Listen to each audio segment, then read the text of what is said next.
नमस्कार मंडळी, तुमचं माझ्या YouTube चॅनलवर हार्दिक स्वागत आहे। आज आपण बरेच दिवसांनी भेटलो आहे आणि आज मी तुम्हाला अशी रेसिपी दाखवणार आहे जी एकदम सिंपल आहे बनवायला आणि कमीत कमी इंग्रेडिएंट्स मध्ये आपल्याला बनवता येते। त्या रेसिपीचं नाव आहे स्पॅगेटी पास्ता। हा पास्ता हा एक इटालियन पास्ता आहे आणि हे इटलीचं स्टेपल फूड आहे। हा जो पास्ता आहे तो तुम्हाला इटलीमध्ये रस्त्यांवर मिळेल बघायला। तर आता आपण बघणार आहोत इटालियन पास्ताचं साहित्य। इटालियन पास्ताचं जे साहित्य, हा पास्ता जो स्पॅगेटी पास्ता आहे तो तुम्हाला लोकल शॉपमध्ये मिळून जाईल। त्याच्यानंतर आपण इथे घेतला आहे डॉक्टर ओटकर फनफूडचा पास्ता अँड पिझ्झा सॉस।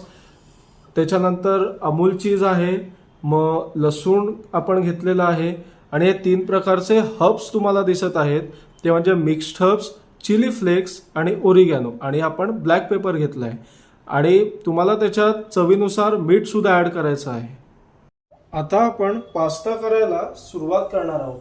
तर पहिले आपण या मोठ्या पातेलीत बटर तर आपण आता पास्ता करायला सुरुवात करणार आहोत आणि या पास्त्याला जनरली ऑलिव्ह ऑइल वापरतात, पण इथे आम्ही गार्लिक बटर वापरलं आहे।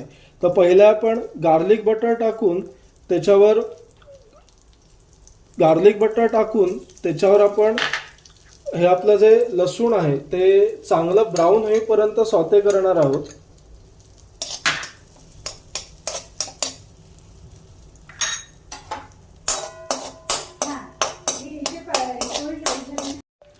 आता ह्याच्यात आम्ही हर्ब्स थोडेसे टाकलेले आहेत आणि आता आम्ही पास्त्याचं पाणी थोडंसं टाकत आहोत।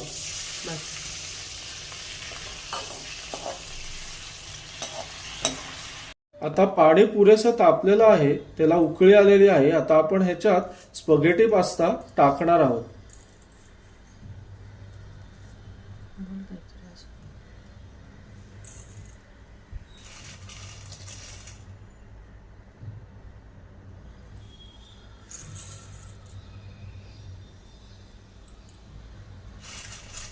आपण बघत आहोत की पास्ता म्हणजे स्पॅगेटी पास्ता चांगल्या प्रकारे उकळलेला आहे आणि आता आपण तो चेक करणार आहोत की शिजला आहे का पास्ता। तर आपल्याला दिसत आहे की पास्ता शिजलेला आहे। आता आपण बघणार आहोत की पास्ता पूर्णपणे शिजलेला आहे का।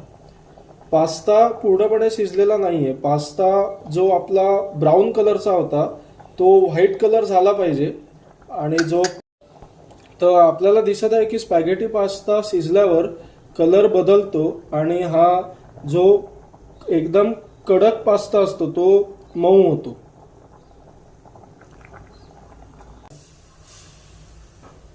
आता मी याच्यात अजून हर्ब्स आणि अजून पास्ता पिझ्झा सॉस घातलाय, कारण गरज होती पास्ता पिझ्झा सॉस घालण्याची। तुम्ही तुमच्या चवीनुसार पास्ता पिझ्झा सॉस आणि हर्ब्स घालू शकता। आणि आता बघत आहात तुम्ही की कशा प्रकारे मी हे टॉस करत आहे।